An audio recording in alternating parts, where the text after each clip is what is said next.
Morning sir. Good morning all.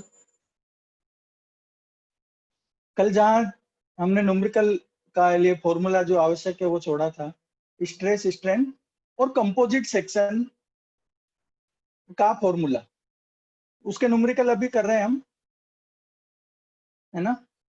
तो delta delta होता है लंबाई में वृद्धि, एलोंगेशन। डेल्टा का फॉर्मूला बनाया था हमने, वो बनाया था हुक्स लॉ से, हुक के नियम से। और हुक का नियम है stress is proportional to strain, और उसमें यंग्स मॉडुलस आ गया था कैपिटल ई बराबर पी अपॉन ई, स्ट्रेस अपॉन स्ट्रेस बटावा स्ट्रेन। तो इसमें से डेल्टा निकालेंगे तो अपना एक स्टैंडर्ड फॉर्मूला हो गया था जो हमें हमेशा याद रखना है, वो है पी एल अपॉन ए ई। यहां तक अपनी बात हो गई थी। तो आज ऐसा करते हैं, मैं फॉर्मूला बता देता हूँ एक बार और थोड़ा सा, और हम न्यूमेरिकल करते हैं। ओके, शाम को पेपर ढूंढो और उसमें से कुछ प्रश्न है जो फर्स्ट चैप्टर के अभी हमने पढ़ा है, स्ट्रेस स्ट्रेन इलास्टिक कांस्टेंट। तो इस तरह से वो आप लेके रखो, निकाल के रखो, उसको हम सॉल्व करेंगे। ठीक है,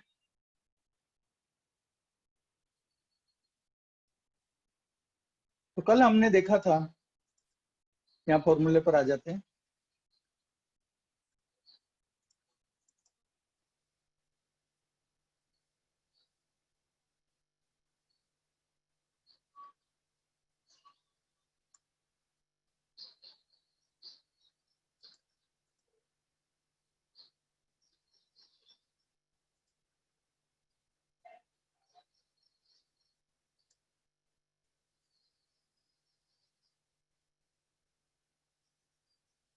तो हम देख रहे थे, तो मेन फॉर्मूला है वो आपको बता देते हैं, डेल्टा बराबर पी एल अपॉन ए ई। ठीक है, और ये किसी भी एक प्रिज्मेटिक सेक्शन है स्टैंडर्ड, उसके लिए हमने बात की थी। कोई आयताकार या वृत्ताकार छड़ है, उसके लिए ये फॉर्मूला हमने बना दिया था। ये वृत्ताकार भी हो सकता है, आयताकार भी हो सकता है, इसका क्रॉस सेक्शनल एरिया है, ये हमने बहुत बार देख लिया। अब हम आगे बढ़ते हैं, कोई न्यूमेरिकल ले लेते हैं तो ठीक रहेगा, है ना।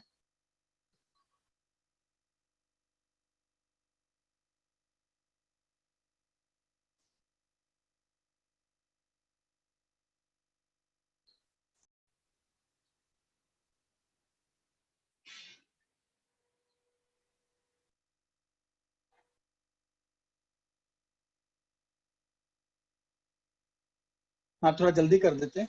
300 mm लंबी तथा 30 mm व्यास, इसका जो डी दे रखा है, इसका वृत्ताकार का वो 30 mm है, कि छड़ पर 60 किलोन्यूटन का एक अक्षीय तनाव बल लगा हुआ है। ये क्वेश्चन नंबर 4 है। कितना बल लगा हुआ है? 60 किलोन्यूटन। तो इस पे P बराबर 60 किलोन्यूटन है, जो हम यहाँ पे दिखा रहे हैं, ये 60 किलोन्यूटन का ये वाला बल दे रखा है, का अक्षीय तनाव बल लगा हुआ है। यदि छड़ की लंबाई में वृद्धि 0.4 mm, अब ये वृद्धि यहां से बल लगाने पर ये यहाँ आ जाता है। मैं बहुत ज्यादा दिखा रहा हूं, लेकिन ये थोड़ा सा होता है, 0.4 mm की वृद्धि हुई। तो ये 0.4 mm है क्या? ये है आपका डेल्टा, 0.4 mm डेल्टा हो गया। P दे रखा है, D दे रखा है, तो एरिया कितना हो गया?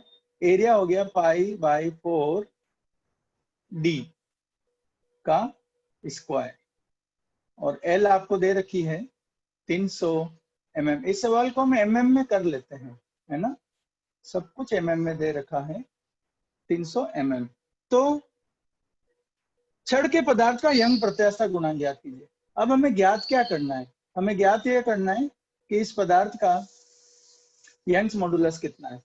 तो हमारे पास जो, मैंने इसलिए आपको ये सवाल लिया है कि आपको पता चले कि जो फॉर्मूला हमने देखा है वो सारे सवाल में काम आता है, वही काम में लेकर हम यहाँ पर कर रहे हैं। तो डेल्टा का मान दे रखा है 0.4, पी का मान दे रखा है 60 किलो न्यूटन, तो इसको हमने बना दिया न्यूटन में, किलो है तो 1000 से गुणा कर दो तो न्यूटन हो गया। ये क्या हो गया? पी। एल कितना है? एल है 300 mm, तो ये 300 mm हो गया अपॉन ए। तो ए के लिए क्या कर रहे हैं हम, वही लिख लेते हैं पूरा, पाई बाय 4 डी का स्क्वायर, डी आपके यहाँ 30 है तो मैं डायरेक्ट लिख लूं क्या, 900। 30 का स्क्वायर जो है वो 900 है, तो क्या हो गया ए, और इनटू ई। तो इस तरह से अगर हम ई के लिए बनाएंगे तो वो क्या हो जाएगा, आप थोड़ा सा इसको हल भी करते जाओ। 2 0 से 2 0 काट दिया, और 3 से ये 3 हो गया, और इस 3 से हमने 20 कर लिया, तो लगभग हो ही गया है ये सवाल। ई का वैल्यू है 20 into 1000 into 4, 8, 4 times 1 2 3 4 divide by pi, और 0.4 हो जाएगा। आप सब लोग कैलकुलेटर लेके बैठना चाहिए और आपको बोलना चाहिए कि इसका आंसर कितना आ रहा है आपके में। आप कैलकुलेशन करते जाओ और मैं ये बताता जाऊं। तो इसको जब हम सॉल्व करेंगे तो देख लेते हैं क्या हल आ रहा है।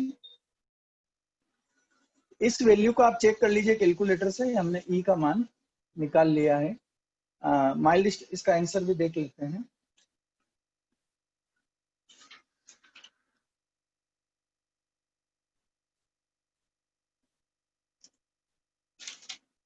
कुछ थ्योरी का और पढ़ा देता हूँ आज, ताकि कल हम सारे सवाल कर पाए।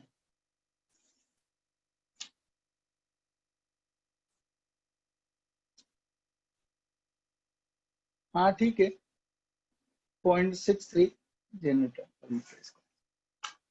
तो आंसर हमारा अभी सही आया है ये। ओके, कल मैंने आपको ये स्लाइड शेयर की थी, है ना, आप उसका अध्ययन करते रहें। एक और सवाल ले लेते हैं, एक न्यूमेरिकल और। इस चैप्टर से संबंधित थोड़ा थ्योरी के पॉइंट और है, वो समझा देता हूं, ताकि कल इस पूरे चैप्टर के किसी भी प्रकार के सवाल अपन कर पाएंगे कल के बाद, है ना।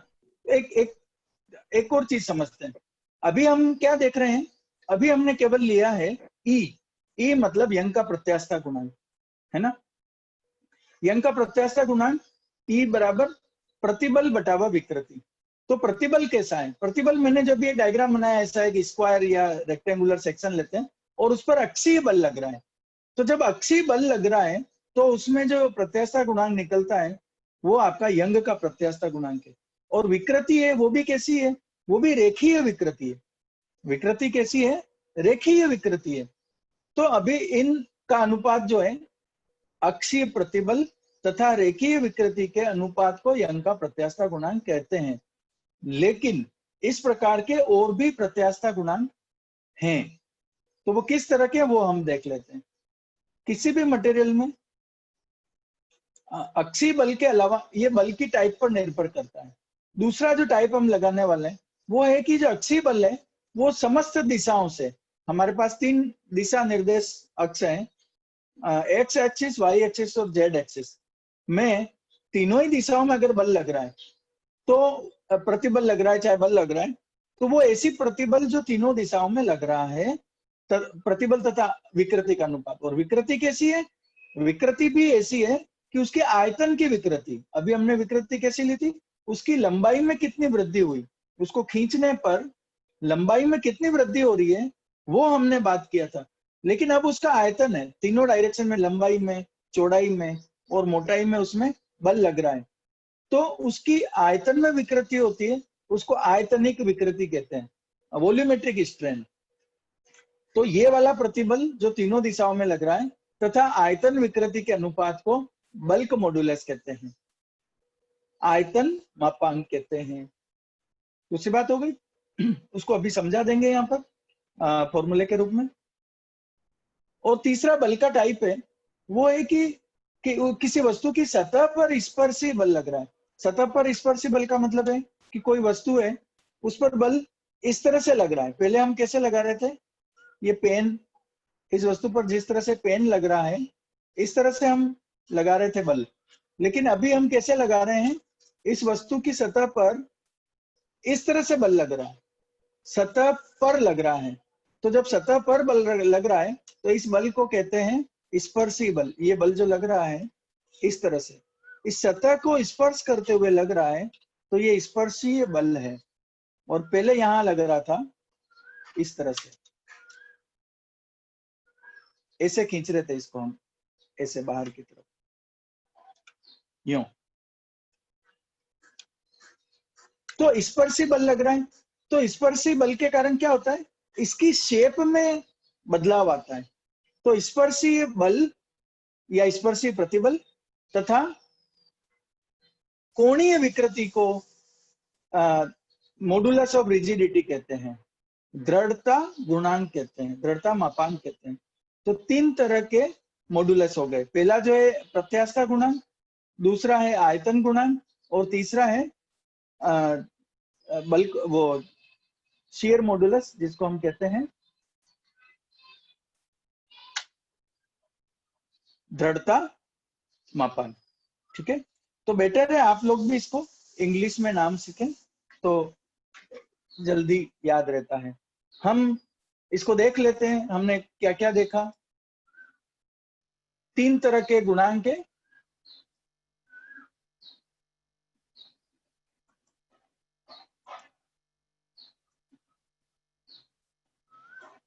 जो पहला था वो तो पता ही है आपको, ई, कैपिटल ई होता है यंग का प्रत्यास्था गुणांक, यंग का प्रत्यास्था गुणांक। इसमें क्या होता है, प्रतिबल बटावा विकृति। तो इस विकृति को रेखीय विकृति कह देते हैं हम। कोई वस्तु है और उस पर ये रेखीय अक्षीय बल लग रहा है। तीनों में अंतर क्या है वो देख लो आप। यहाँ पे लग रहा है अक्षीय बल या प्रतिबल,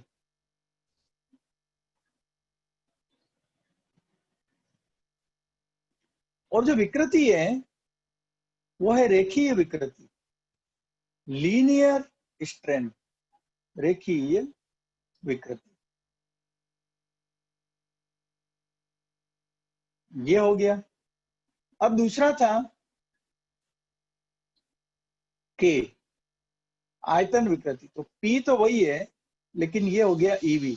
और पी का नाम वही है, लेकिन वास्तव में ये किसी वस्तु पर, किसी क्यूब पर या किसी भी वस्तु पर तीनों दिशाओं में लगने वाला बल है। एक दिशा में भी पी, एक्स में, वाई में भी पी, और जेड दिशा में भी पी ही लग रहा है। तो इसके आयतन में वृद्धि या कमी हुई तो डेल्टा वी, आयतन में कमी या वृद्धि बटावा मूल आयतन, उसको कहते हैं ईवी। ठीक है, तो ये कौन सी विकृति हो गई, कौन सा हो गया, आयतन गुणांक या मापांक, आयतन गुणांक।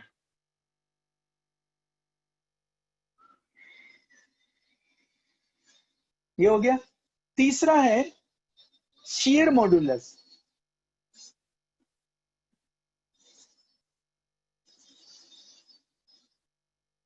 जिसको कहते हैं दृढ़ता गुणांक।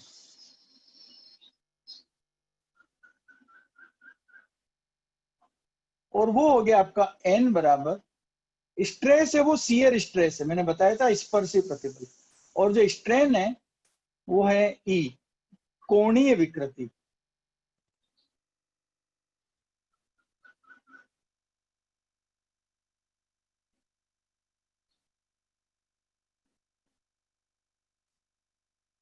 कोणीय विकृति को हम लिखते हैं पाई द्वारा।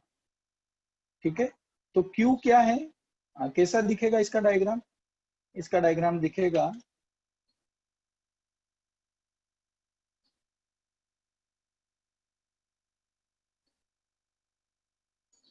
ये कोई वस्तु है, इस पर बल इस तरह से लग रहा है,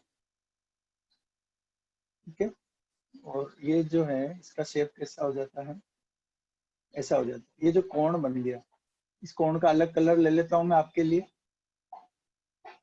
ये कोण जो बन गया यहाँ पर, ये है कोणीय विकृति फाई, ठीक है। क्यू क्या है? शियर स्ट्रेस है।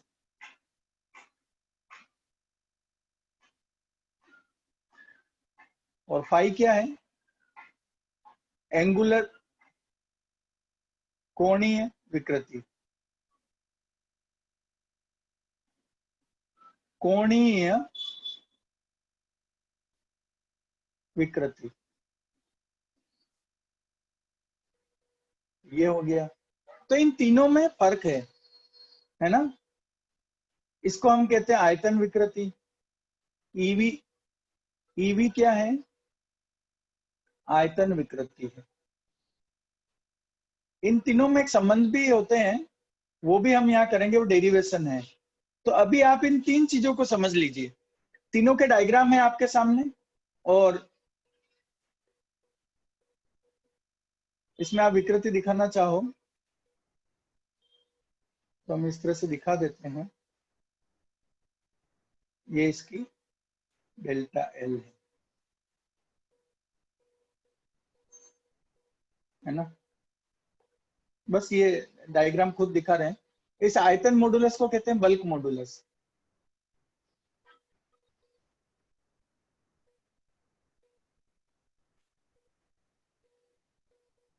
इसको यंग्स मॉडुलस तो कहते ही हैं,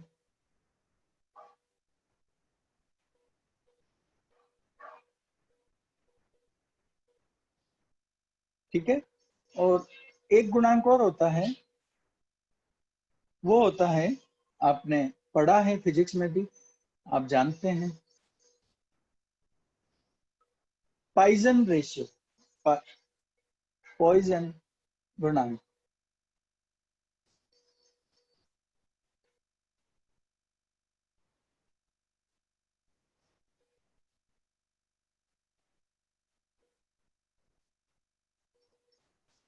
पॉइजन गुणांक क्या है?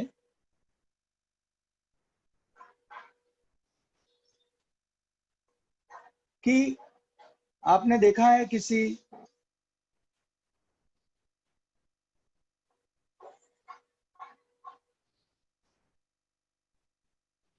भी वस्तु पर जब हम बल लगाते हैं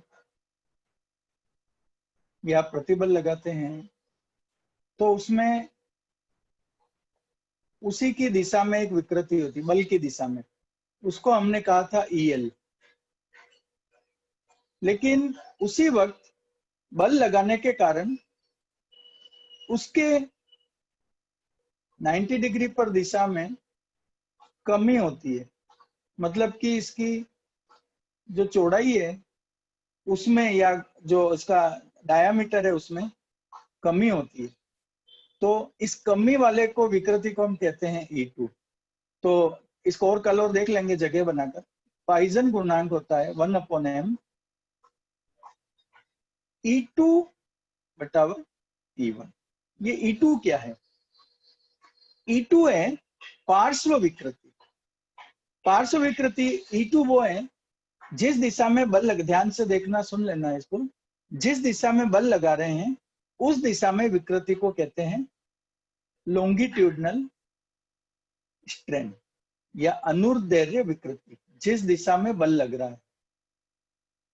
और अपने इस सवाल में वो जो है वो लंबाई में वृद्धि हो रही है।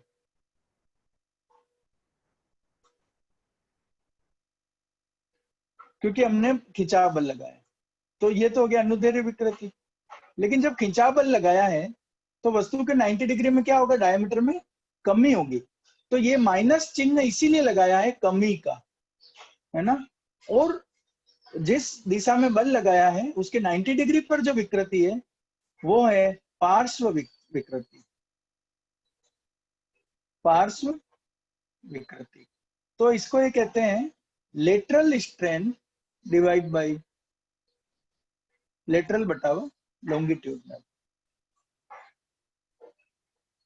माइनस में लेटरल स्ट्रेन बटा लॉन्गिट्यूडनल।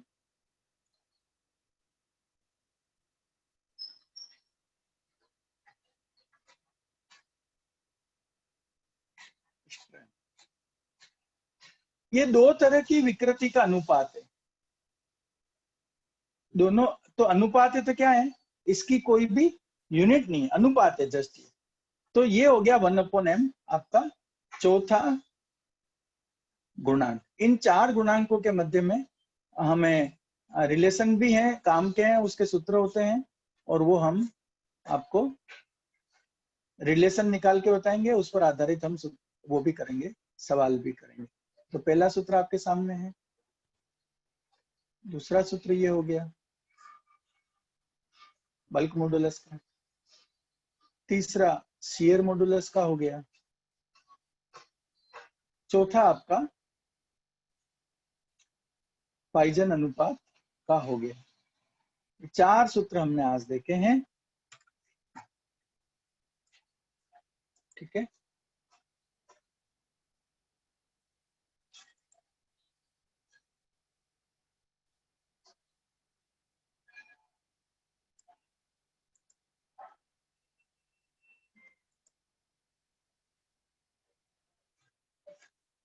तो यहां तक कुछ पूछना है तो पूछ लीजिए,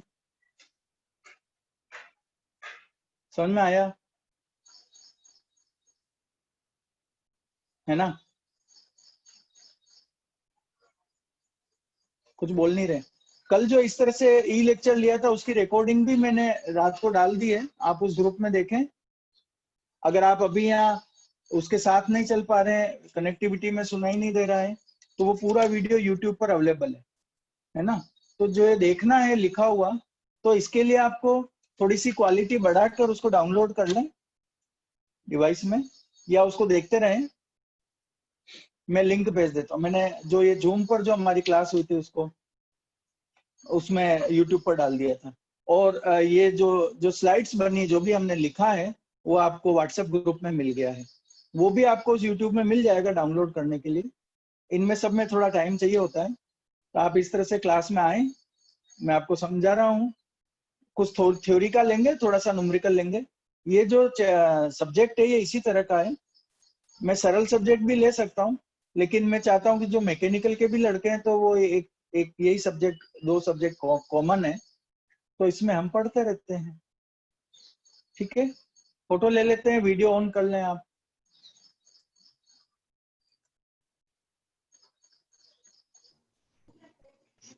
वीडियो ऑन कर लें, एक फोटो ले लेते हैं। देखिए बहुत ज्यादा समझ में नहीं आ रहा है तो कोई बात नहीं, ये चैप्टर अभी हम बहुत दिन तक चलाएंगे, दो चैप्टर हैं बहुत इंपॉर्टेंट टाइप के, तो ये आप मैं बहुत दिनों तक पढ़ाता रहूंगा। और दूसरे ये अगर समझ में आ गए आपको, तो दूसरे चैप्टर दो दो दिन में समझ में आ जाएंगे। तो मैं आपको ज्यादा बता रहा हूँ, ज्यादा दिन तक इस पर ध्यान लगा रहे हैं हम। हाँ, सबके फोटो अभी ले, ठीक है। गाड़ी भी है क्या माता है?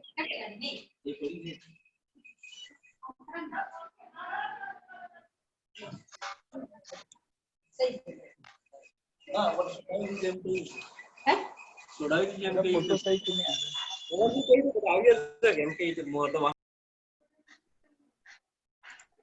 एक एक फोटो और लेंगे, अभी रुकिए। आज है तारीख 29 जुलाई।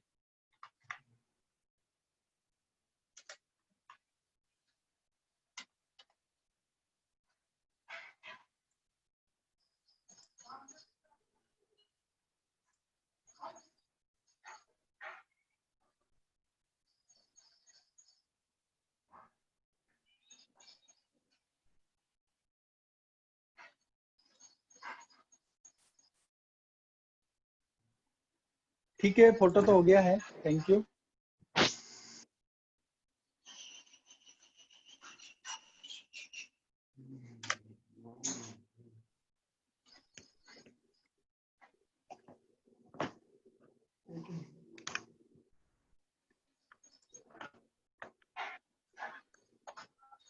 हाँ जी, अब कुछ बोल सकते हैं आप, बोलिए।